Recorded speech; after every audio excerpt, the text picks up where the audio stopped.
retour sur le plateau de TV Finance et on va faire un point avec vous. Philippe Lermy, on va d'abord se concentrer sur, d'abord vous présenter. Vous êtes trader, formateur et ancien chef trader d'une banque centrale. Bonjour, et donc, on va faire donc un premier point sur cette journée fériée, ce jeudi de l'Ascension, qui ne sera pas férié sur les places boursières. Tout à fait.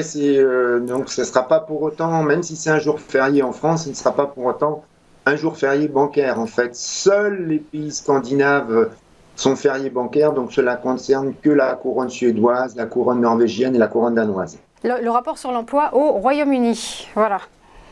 Oui, alors le taux de chômage a probablement remonté au Royaume-Uni le mois dernier, mais les effets de base devraient laisser, je dirais, le taux de chômage inchangé en moyenne à 3,8% sur 3 mois. Par contre, on a le nombre de créations d'emplois qui, lui, devrait fléchir de 169 000 à 50 000. Alors, on surveillera surtout la croissance des salaires, étant donné le niveau de l'inflation qui reste très élevé au royaume du roi Charles III. Et on le voit bien sur le graphe à l'écran que la tendance ne semble pas vouloir s'infléchir. Or, c'est un chiffre qui influence les décisions de politique monétaire de la Banque d'Angleterre, la Banque centrale. Donc, hors bonus, on a la croissance des salaires qui est attendue à 6,2% contre 6,8% précédemment, et ce sera vraiment ça qui sera surveillé dans ce rapport sur l'emploi. On va poursuivre avec les ventes au détail aux États-Unis et les économistes qui attendent un rebond technique des ventes.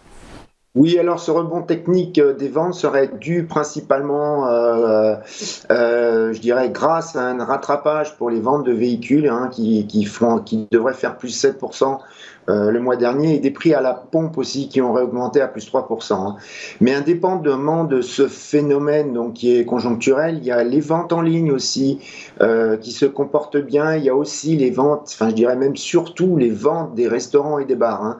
Alors si on regarde les big data de Bank of America, qui est une des 4 plus grosses banques de détail américaines, quand on regarde leur big data auprès de leurs clients, les dépenses de consommateurs devraient ralentir car même si l'emploi reste fort, les salaires des hauts revenus donc diminuent et donc c'est cette partie des clients qui a dépensé le moins.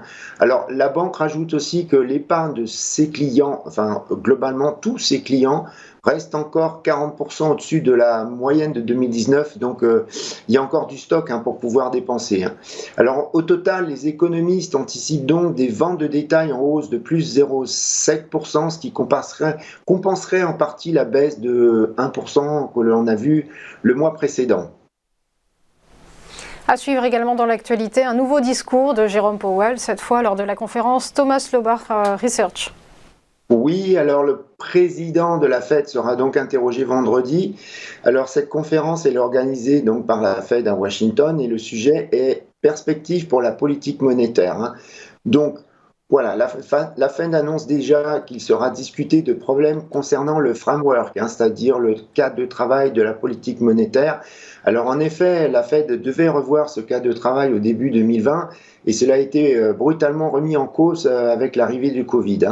Alors on se pose tous la question de quoi les intervenants peuvent-ils parler? Par exemple, serait-il judicieux de remonter la cible d'inflation qui est actuellement de 2% moyen terme, la cible de la Fed? Si c'était effectivement le cas, cela aurait un impact immédiat sur les marchés.